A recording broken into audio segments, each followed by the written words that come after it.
Hey folks, Patrick with Barkbusters here. Already today I've received a ton of inquiries about puppy training, so I just wanted to go over a couple basic things to keep in mind now that we have a new puppy. One, you're going to want to get a crate, and the reason why we want to get a crate is never for punishment. We never want to use the crate for punishment, ever. I can't make that clear enough. The reason why we want to get a crate is that we want to take advantage of a dog's natural instincts, especially a puppy's natural instincts, and that is to not toilet where they sleep. So by having the dog spend some time in the crate, it is teaching the dog to hold it until it is taken to the appropriate toilet training area, presumably outside, or if you're pee pad training your dog, to use a pee pad. Now, a quick tangent about pee pads. If you're going to pee pad train your dog, that's totally fine. But try not to transition off the pee pads, meaning 5 years down the road, if you want your dog peeing and pooping on a pee pad, start with a pee pad.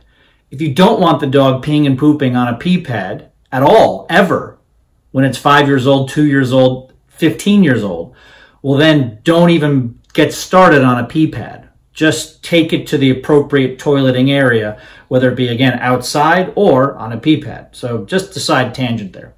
Now, as far as crates go, a couple things to kind of keep in mind to also help toilet train the dog, which is the #1 issue people have with their puppies.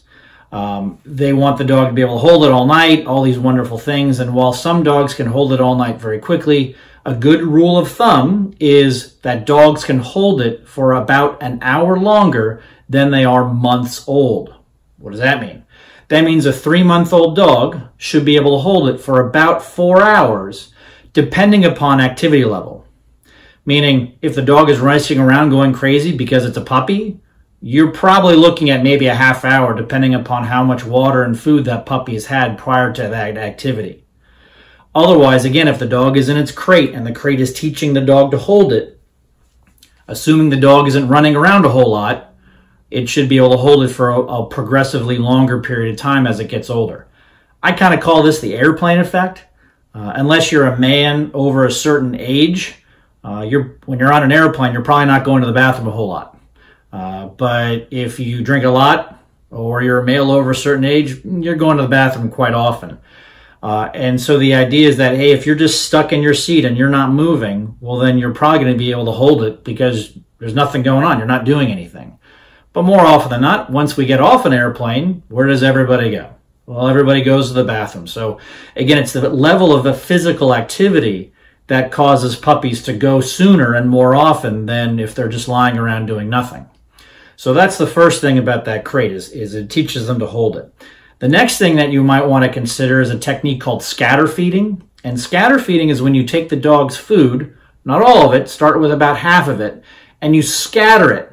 I'm not talking about dumping out. I'm talking about scattering the food in an area where you don't want the dog to toilet him. As far as me and with my last dog, Theodore, who's going to be 4 soon, he did not eat out of a food bowl until he was about maybe 4.5 months. So from the time that we got him as a puppy, about 2.5, 3 months old from the shelter, he did not eat it out of a food bowl. So we constantly were sprinkling and scattering the food all over our family room and all over the main areas where we were going to have him primarily be for the first, 8 months of his life. And as he learned how to hold it with the use of the crate, and as he passively learned not where to toilet because we're scattering the food, well, that's how toilet training kind of works. So we want to take advantage of what puppies give us, and puppies give us some natural things that we can use. So crates teaches the dog to hold it. Scatter feeding teaches the dog, hey man, you don't want to toilet here, all right? And then the last part is kind of up to you. We need to get the puppy on a schedule, and it needs to be a progressive schedule. Again, making sure that the dog isn't going out every half hour or every hour. Again, depending upon how old the puppy is, we want a progressive schedule. Again, a puppy that's about 3 months old should be able to hold it for about 4 hours. So if there's a lot of activity in the house, maybe you take it out every hour for the first 2 weeks that you have it. But slowly we want to start bringing that schedule out to an hour and a half, to 2 hours, to 3 hours, to 4 hours. And as the dog gets older, and as you're using the crate to teach it to hold it, and as you're scatter feeding the food, we're teaching the dog to hold it longer and to toilet in the appropriate areas. The last thing that you want to do is take the dog out on regular cycles, because then the dog is only going to learn to hold it for the regular cycle. I've worked with plenty of adult dogs that can only hold it for an hour, maybe 2 hours, because the owners trained it at a very early age to toilet every hour or every 2 hours. So just be very careful about the frequency that you're taking it out. Trust these tips. If they help, please pass them on. If they don't help and you need a little bit more advice, we're happy to be of service to you. But toilet training is the #1 biggest issue that we get with puppies. How quickly can we get them toilet trained?